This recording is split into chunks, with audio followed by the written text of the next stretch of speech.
পুজোর সময় সবাই রিচ খাওয়া দাওয়া করে কিন্তু অনিয়ম সবার হয়ে গেছে, তাই নিজেদেরকে ফিট রাখতে হলে এরকম একটা মেনু তোমরা ট্রাই করতে পারো। এরকম একটা স্যুপ, তারই রেসিপি তোমাদের সঙ্গে শেয়ার করছি, তোমরা দেখো আর শেখো। কি কি উপকরণ লাগবে তোমাদের সঙ্গে শেয়ার করি। দেখো, বিনস, ক্যাপসিকাম, পেঁয়াজ, গাজর, আলু, আদা, রসুন, কাঁচা লঙ্কা, ধনেপাতা আর একটু বাটার।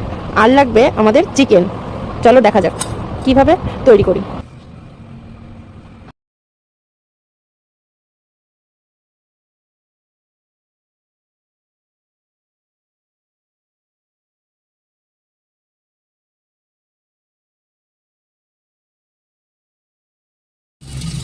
এটা তাহলে একটু ঢাকা দিয়ে একটু বলতে থাকুক।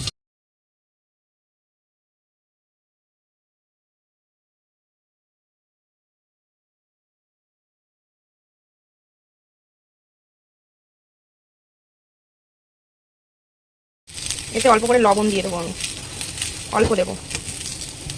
এরপরে এক একদম ক্যাপসিকামটা দিয়ে দেবো। তোমরা সব সবজিই দেওয়া যায়, যেহেতু আমার মেয়ের জন্য বানাচ্ছি, ও আবার সব সবজি খেতে চায় না, ও এই জন্য এই বিনস ক্যাপসিকাম আলুই ঠিক আছে। আমরা বাঙালি আবার আলু ছাড়া চলে না। আমার মেয়ে তো আলু খেতে বিরাট ভালোবাসে, মানে খুবই পছন্দ করে, ওই জন্য আলুটা দেওয়া। আলুটা তোমরা অ্যাভয়েডও করতে পারো, আলুটা না দিলে অন্যান্য সব সবজি দেওয়া যায় এতে। তোমার যা যা সবজি তোমরা খেতে ভালোবাসো সব রকম সবজি দিয়েই এটা করা যায়।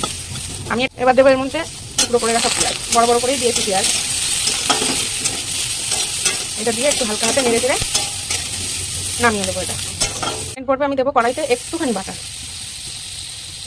দেবো আর একটুখানি রেখে দেবো। এটা এটা পরে নামানোর সময় আবার দেবো, ওই জন্য অল্প করেই দিলাম। এবার এই বাটারের মধ্যে আমি দিয়ে দেবো আদা কুচি আর রসুন কুচি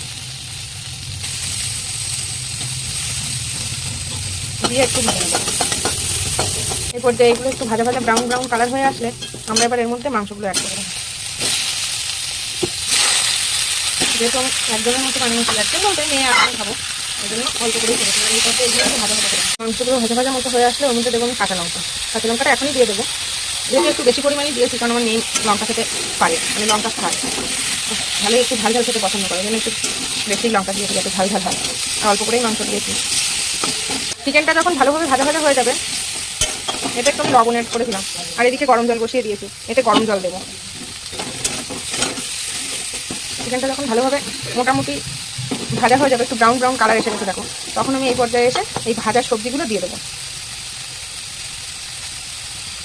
যেগুলো আগে থেকে একটু তেলে নেড়ে রেখেছিলাম সেগুলো দিয়ে দেবো। এখন এর পুরোটা ঠিকঠাকভাবে কষানো হয়ে যাবে, ভাজা ভাজা হয়ে যাবে। দেখবে এই পর্যায়ে এবার দিতে হবে পর্যাপ্ত পরিমাণে জল, যেহেতু একটু জল বেশি লাগবে, স্টু হবে, ওই জন্য একটু বেশি জল দিতে হবে। আমি তো আগে থেকে জলটা গরম করে রেখেছিলাম, এর ভেতরে আমি গরম জল দেবো।